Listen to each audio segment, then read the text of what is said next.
Good morning, guys. This is the first day and the start of a new normal, at least for now. Trust me, I would rather be doing this face to face, but since we're here, we're going to make the most of it. Luckily, we have tech. What we're going to do today is we're going to talk about what we have learned from Romeo and Juliet so far, and then at the end of the video, I have a short assignment for you to do. You are allowed to come back and watch the video again if you'd like. So let's talk about Romeo and Juliet, and especially the concept of fate as it's used in the play so far. When we start our play, Romeo doesn't even know Juliet yet. He is heartbroken because he's in love with Rosalind, who wants to be a nun, and obviously she can't love him back. And as fate would have it, Romeo's father asks Benvolio, Romeo's cousin and friend, to find out what's wrong. So he makes it his mission not only to find out, which he does, but also to help him get over being in love with the nun. This leads to a chain of events from there. First of all, we meet Juliet, and her father wants her to marry a count named Paris. And Paris is a count. He's rich, and he is after Juliet as well. They are going to have a party, and Lord Capulet asked Juliet to check out Paris at the party and see what she wants. He says at that point he will do whatever she wants, which we know is not true. Lord Capulet, as fate would have it, example of fate having the party in the first place, but also giving the list of people to invite to the party to the one servant in his household who probably can't read. So this gentleman decides to ask somebody. He's not going to admit that he doesn't know how to read. And as fate would have it, Romeo's walking in the street. So Romeo reads the party list to him, finds out that Rosalind is going to the party, and that is how we end up at the party, because Benvolio wants Romeo to go to the party to get over Rosalind, aka Nun Girl, and Romeo wants to go to the party, sadly enough, to check out Rosalind again. They do end up at the party, and as fate would have it, they see each other, they fall for each other, they talk for a quick minute, and then they part ways. Also, as fate would have it, Tybalt hears Romeo and recognizes his voice, and that causes a problem because he feels personally offended enough to the point where he's going to challenge Romeo to a duel. Remember, Tybalt's uncle, Lord Capulet, tried to stop him from acting on it. He said, I will stop for now, but it's far from over. And he makes good on that, and he does issue the duel. Romeo and Juliet have a chance to talk, as I said. When they leave the party, Romeo decides to ditch his friends, and he jumps a wall to get away from his friends. And in doing so, as fate would have it, he ends up in Juliet's garden right below her balcony. Now, she comes out at that time, and she's thinking about Romeo and wondering if she can handle this, being in love with somebody who she's not supposed to love. And Romeo hears her, eventually does let her know that he does hear this. They talk for a minute, and it moves very quickly because they do mention marriage.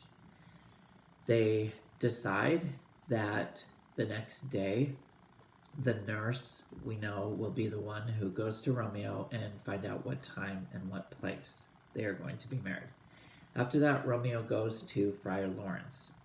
And he does confuse Friar Lawrence at first because Friar Lawrence knows that Romeo did like Rosalind just like 2 minutes ago.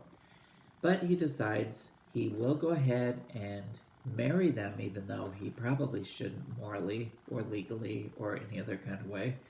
And he does this because he thinks that it possibly will end the feud. And as we talked about, because of the chorus intro, it does end the feud, just not in the way anybody anticipated. So Romeo does meet with the nurse. The nurse is concerned again. She wants to know he's just not a player.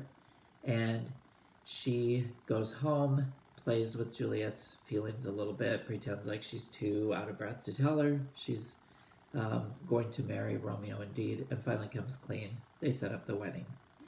Now, Romeo and Juliet then go to the friar and they are married.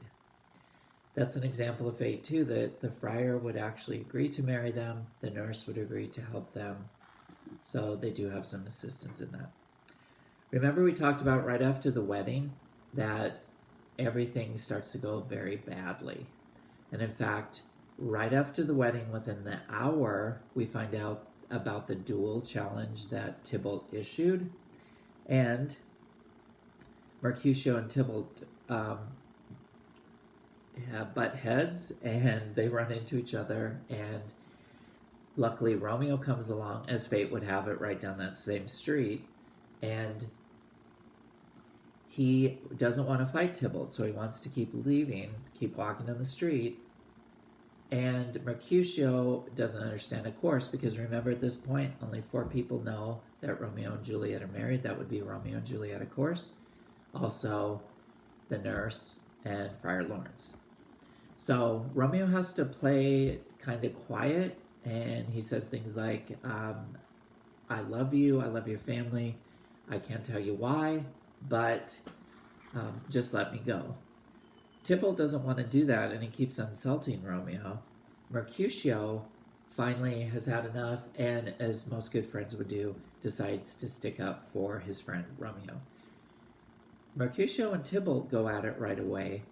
Romeo tries to stop their fighting, and again, as fate would have it, Romeo accidentally blocks Mercutio's sword arm, so Tybalt's able to kill him.